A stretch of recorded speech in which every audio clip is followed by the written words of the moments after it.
Piştî ku li sêyî heştê 2014 şingal keftiye dibin destên teroristên Daeş de û di vê karasatê de hezaran jî êzidiyan bûne qurbanî, çîj kuştin û revandinê çîj aware bûnê û di nava wan awaran de hezaran zarokên nexweş û pêtevî bi harîkariyên sexlemî hene. Ji wan jî serwer ku zarokekî temen 4 sal û nîv e û niha di nava kavilekî del qeza Şêxan di Akinciye û pêtevî bi neştegeriyeke bilez heye lê wekû babê zarokî dibêjin ji ber barê wan ye aborî ew nikarin evî neştegeriyê bikin wesa behsa nexweşiya kurê xwe jî kir.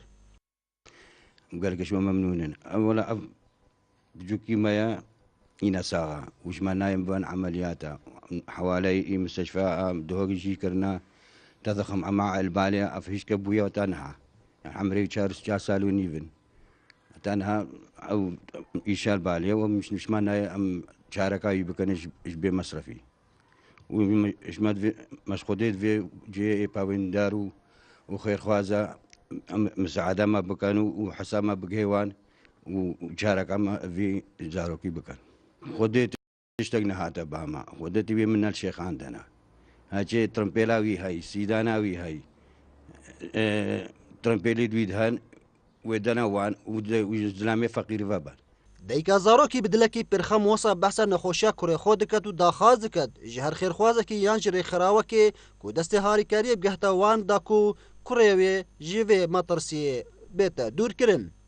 خودê daxwaziyame min vî hundengên bigihîn cihekî kurê mî ne saxev 4 sal û nîv ne ser textorekî min nebiresniş min nayez bibim û zilm û zorî me hata kirin û em şingalê revîn sêyî heşda û heta niha nahekî misada me kira nehekî weke gotî lijnekê navekî wî derekê çêkira û me vî carê weke gotî dengê me bigê cihê xêrxwaz lijna minekî xêrxwaz hebe misada me bike